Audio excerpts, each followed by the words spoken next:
दोस्तों, पाकिस्तान के electric bike user के लिए बड़ी अहम खबर है कि मेट्रो ई व्हीकल्स ने अपना जो स्कूटी का प्रो वर्जन है E8S प्रो ये लॉन्च करने का ऐलान कर दिया है और इसकी डेट भी जो है वो अनाउंस कर दी है। 1 जुलाई को ये पाकिस्तान में ऑफिशियली लॉन्च होगा। तो मेट्रो ई व्हीकल्स के बारे में बताते चलें कि ये पाकिस्तान की इलेक्ट्रिक बाइक मार्केट में बहुत अरसे से हैं। तकरीबन 1 साल से इन्होंने अपनी एक स्कूटी लॉन्च की है T9 के नाम से। तो इसके हवाले से इनकी सेल तो ठीक जा रही है, लेकिन इसमें काफ़ी सारे ऐसे फ़ीचर हैं जो कि हम यूज़र्स को वो कम महसूस होते हैं। मिसाल के तौर पे टॉप स्पीड की बात करें, ग्राउंड क्लियरेंस की बात करें, रेंज की बात करें, पावर की बात करें, तो तमाम लोग जो हैं इस हवाले से वो एक्सपेक्ट कर रहे हैं कि इसमें ये चीज़ें ज़्यादा होनी चाहिए। तो इन तमाम चीज़ों को मद्देनज़र रखते हुए इन्होंने काफ़ी सारे जो फ़ीचर्स हैं वो बढ़ा दिए हैं और ये प्रो वर्जन में ये तमाम जो फ़ीचर जो लोग डिमांड करते हैं वो शामिल कर दिए हैं, जिसके अंदर इसकी टॉप स्पीड भी बढ़ा दी है, इसकी पावर भी बढ़ा दी है, रेंज भी, और स्पेशली जो ग्राउंड क्लियरेंस का इशू था कि ये नीचे से जो है वो टच कर जाती थी, वो जो है उन्होंने ख़त्म कर दिया है। तो अब हम आते हैं इनके मेन फ़ीचर की तरफ, जो इसके अंदर तमाम जो नई चीज़ें हमें इस दफ़ा देखने को मिल रही हैं। मोटर है, इसमें 2000 वाट की मोटर है। बैटरी बहुत ज़्यादा बढ़ा दी गई है, 38 एम्पेयर आवर और 72 वोल्ट के साथ। ये पाकिस्तान में किसी भी इलेक्ट्रिक बाइक में इतनी बड़ी बैटरी अभी तक नहीं दी गई। और ये बैटरी जो है आपको तकरीबन 100-150 तक भी आपकी इसकी रेंज जो है वो आप निकाल सकते हैं इकॉनमी मोड के अंदर। जो T9 है, आपको पता है कि उसकी बैटरी 60 वोल्ट और 38 एम्पेयर के साथ है। तो अगर आप इसको मल्टीप्लाई करें तो तकरीबन 1800 वाट आवर बनते हैं। तो 600 वाट की जो मोटर है उसके साथ आप तकरीबन 100 प्लस किलोमीटर आप सफ़र कर सकते हैं। लेकिन इसकी जो बैटरी है ये काफ़ी बड़े साइज़ में है, इसकी वोल्टेज भी ज़्यादा है, एम्पेयर आवर भी ज़्यादा है। तो ये आप 150 किलोमीटर आराम से कर सकते हैं इकॉनमी मोड में। हाँ, अगर फास्ट मोड में चलाएँ तो ये शायद 100 भी कर लेगी। टॉर्क भी इसका बहुत ज़्यादा है, इसकी जो पिक है वो आपको हैरान कर देगी कि ये शायद 1 to 5 को भी काट जाए इनिशियल पिक में।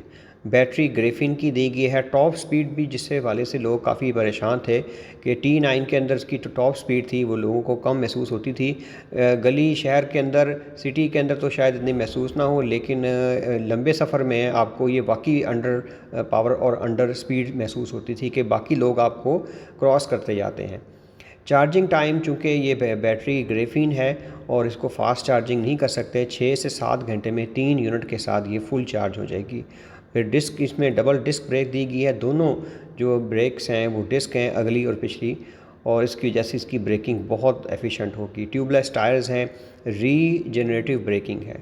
प्राइस की बात करें, जो प्राइस है वो इन्होंने काफ़ी रीज़नेबल रखी है। पाकिस्तान की जो करेंसी की वैल्यू है उसके हिसाब से देखा जाए तो 3,60,000 रुपये की जो है इन्होंने लॉन्च इनिशियल प्राइस रखी है। तो देखा जाए बाकी जो बाइक्स हैं उनके फ़ीचर के हवाले से, उनकी क्वालिटी के हवाले से ये प्राइस बहुत ज़्यादा मुनासिब लग रही है हमें। अभी भी मुझे पता है कमेंट्स के अंदर और अभी मुख्तलिफ सोशल मीडिया के अंदर लोगों ने शोर मचाना है कि ये प्राइस बहुत ज़्यादा है। तो भाई, अगर आपको ये प्राइस ज़्यादा लग रही है तो इसके दूसरा मॉडल भी है, वो 2,60,000 रुपये में है, जिसके अंदर इसके जो है वो स्पीड भी कम है, इसके अलावा इसकी जो रेंज भी कम है। तो ज़ाहिर सी बात है, इन्होंने जो नए फ़ीचर डाले हैं उसकी आपको एक कीमत अदा करनी पड़ेगी। तो ये किन लोगों के लिए बनाई गई है? स्पेशली वो लोग जिनका सफ़र काफ़ी ज़्यादा है, डेली उनका सफ़र जो है वो ज़्यादा है और उनको थोड़ा जल्दी पहुंचना होता है, तो उनके लिए ये बहुत सूटेबल होगी। तो अब हम देखते हैं तफ़सीलन कौन कौन से नए फ़ीचर जो है इन्होंने शामिल किए हैं इस मॉडल के अंदर। पहला जो मेन फ़ीचर है वो डिस्क ब्रेक पिछले पहिए में लगा दी गई है। तो जैसे कि आप लोग जानते हैं, पाकिस्तान में जितनी भी स्कूटी हैं उनके अंदर जो अगला पहिया है उसके अंदर डिस्क ब्रेक पहले से ही होती है, लेकिन जो पिछला व्हील है, रियर व्हील, उसमें आमतौर पर ड्रम ब्रेक दी जाती है। तो रियर व्हील के अंदर मोटर भी होती है और उसकी वजह से जो डिस्क ड्रम ब्रेक है और मोटर की हीट की वजह से ड्रम ब्रेक की जो एफिशिएंसी है वो कम हो जाती है। तो ये बड़ा अच्छा इन्होंने फ़ीचर दिया है कि रियर डिस्क ब्रेक दे दी है, जिसकी वजह से इसकी ब्रेकिंग और अच्छी होगी है। चूँकि इस बाइक का वज़न भी ज़्यादा होगा तो ये दोनों डिस्क ब्रेक से इसकी ब्रेकिंग बहुत एफिशिएंट हो जाएगी। उसके बाद इसमें जो स्टोरेज स्पेस है उसका भी काफ़ी इजाफा कर दिया गया है। तो जो पिछली मॉडल था उसमें आप एक हेलमेट वगैरह या कोई बड़ी चीज़ नहीं रख सकते थे, तो इसके अंदर काफ़ी जगह दी गई है। इसमें आप कोई आम साइज़ का हेलमेट और दूसरी अपनी जो घर की चीज़ें वगैरह आराम से इसके अंदर रख सकते हैं। उसके बाद मोटर जो है उसकी अंदर बात करें तो वो बहुत आला क्वालिटी की कॉपर वाइंडिंग के साथ मोटर दी गई है, और इसके साथ साथ इसके अंदर वो रीजनरेटिव सिस्टम भी दिया गया है। जैसे ही हम रीजनरेटर की बात करें तो ये ऐसा फ़ीचर है कि जिसकी वजह से बाइक चलते चलते खुद चार्ज भी करेगी, और अगर आप डाउन हिल यानी कि पहाड़ी से नीचे की तरफ जा रहे हैं या पुल से उतर रहे हैं तो ऑटोमेटिकली ये अपनी एनर्जी को वापस बैटरी में स्टोर करेगी। और स्पेशली ब्रेकिंग के दौरान जो है वो आप अगली या पिछली कोई भी ब्रेक लगाएंगे तो ये अपनी एनर्जी जो है वो वापस बैटरी में स्टोर करेगी। फिर इसके बाद इन्होंने फुट स्पेस जहाँ पाँव रखते हैं वो जगह भी उन्होंने काफ़ी एक्सपेंड कर दी है, और आपके पास काफ़ी जगह है पाँव के लिए। जो उसके अलावा जो देखा गया है कि जो जहाँ सवारियाँ बैठती हैं सीटों के ऊपर वो जगह काफ़ी तंग होती है आम स्कूटी के अंदर, तो इसमें इन्होंने जो सवारी और जो ड्राइवर है उसके लिए स्पेस बढ़ा दी गई है, तो दोनों लोग जो हैं वो ईज़िली कंफर्टेबल तरीके से बैठ सकते हैं। तो ये कुछ मज़ीद फ़ीचर हैं जो कंपनी हाईलाइट करती है। ग्रेफीन बैटरी है, अपने आप को रीचार्ज कर सकती है, फ़ास्ट चार्जिंग की ऑप्शन भी है। अभी देखें कंपनी पाकिस्तान में ये लॉन्च करती कि नहीं करती।